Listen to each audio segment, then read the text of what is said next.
8 years ago, I watched the Daniil Medvedev match in a challenger in Savannah, Georgia. And if somebody would have told me at that moment in time that Medvedev was going to beat Djokovic in the final of the US Open when Djokovic was going for a calendar Grand Slam, or that Medvedev was going to be in two finals against Nadal in a fifth set, I wouldn't have believed it. And it's not that Medvedev didn't play well in this challenger. He did.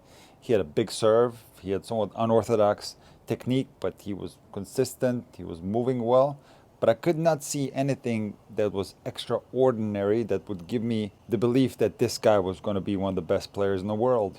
But see, that's what makes the game of tennis so beautiful, because we cannot see inside of the mind of a player. And it turns out that Daniil Medvedev is one of the greatest tennis tacticians that I've ever seen. And before the final, Medvedev warmed up with John Millman, another great player. If you remember, a few years ago, he beat Federer at the US Open. And Medvedev told Millman that he was going to play a lot more aggressive than he did against Zverev. So Medvedev comes out in this match, and I couldn't believe my eyes, because Medvedev was playing like Sinner. I have never seen Medvedev play so aggressive. He was inside the court, he was attacking, he was coming to the net, serving big. He was not giving Sinner any room to breathe. Sinner could not get a rhythm.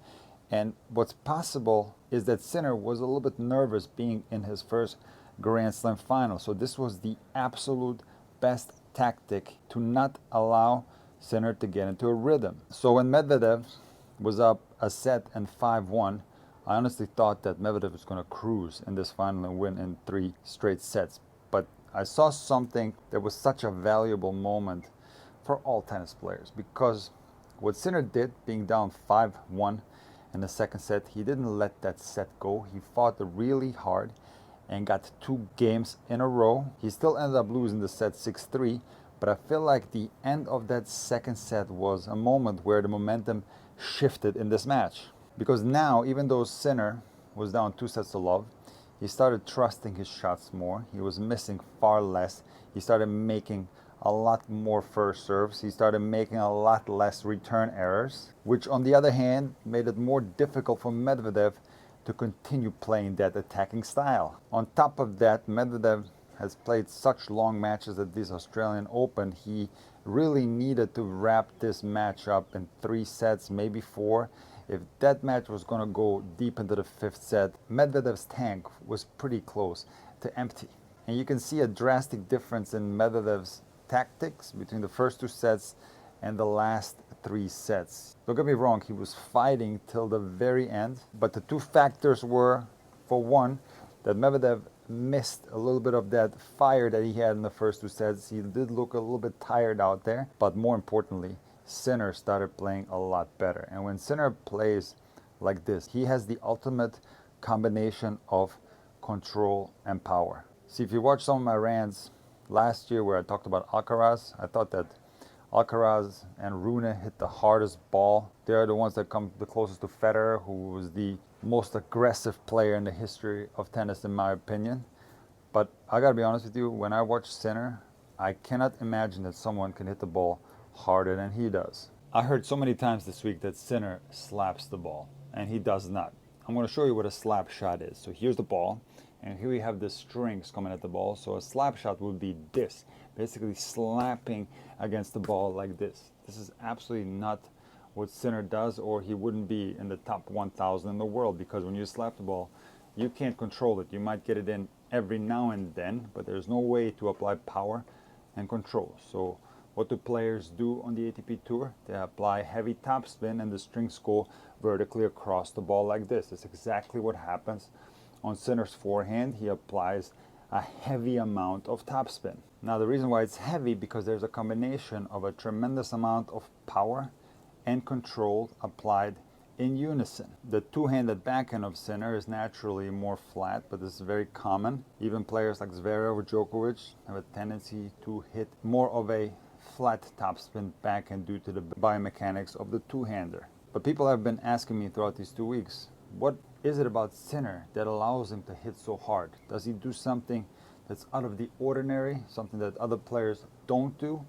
And the answer is no. Sinner does exactly the same as other players. He has all the fundamentals that other top players have. Yes, he has some stylistic differences. For example, he hits the forehand with a bent arm, while Alcaraz, Nadal, Federer hit it more with a straight arm. So this should lay the discussion to rest, where some people claim that you get more power with a straight arm forehand. I made a video about this topic 5 years ago where I explained that no, you don't get more power with a straight arm forehand or a bent arm forehand. These are individual stylistic preferences, and it makes absolutely no difference. And the proof is in the pudding, so to speak, because Alcaraz is hitting some of the heaviest, some of the fastest shots that we've ever seen, and he hits this forehand with a bent arm. So what is it then about Sinner that allows him to hit the ball so hard? Well, the answer is quite simple. It's down to genetics. Some players can just hit the ball harder than others. He has a faster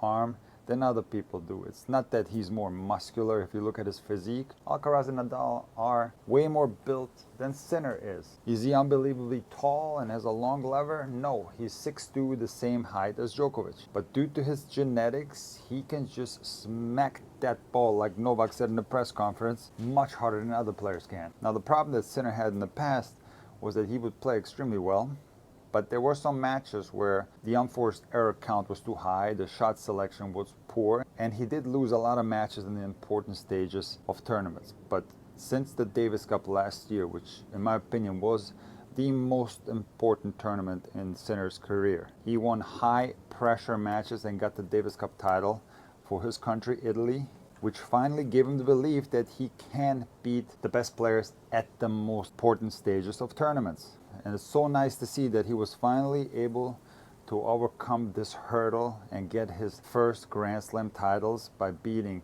Djokovic in the semis and Medvedev in the final, two top players. On top of that, he proved his mental toughness by coming back from being down 2-0 in the final. And if you watch set 3, 4, and 5, the way he won those sets, nothing was given to him. Medvedev was fighting like crazy. Sinner just blasted him off the court. Now, if you would have told me 5 years ago that there's going to be these two players that could possibly win a ton of Grand Slam championships and that could possibly dominate tennis for many, many years, I wouldn't have believed it.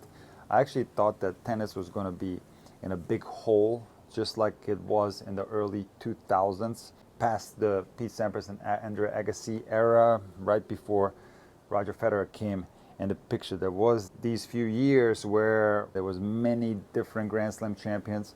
I really had foreseen this, what was going to come after Nadal, after Federer, after Djokovic. So it is unbelievably important in tennis that we have right off the bat two unbelievably good players that are so great for the game, and we have all the other things that are happening. Djokovic is still playing at an unbelievably high level. He is still ranked number 1 in the world after all. He won 3 Grand Slams last year. We got Rafa that's coming back. He's always going to be a dangerous player on clay. We have Medvedev, who is one of the greatest match players that you'll ever see. This guy just figures it out. We have a couple other guys that are still on their way to break through to the top, for example, Rune. So I can't believe I'm going to say this because I didn't say this before, but I do think that tennis is actually looking good regarding the future, especially this year. 2024 is going to be the most epic tennis year ever, especially because of Nadal coming back and it's an Olympic year.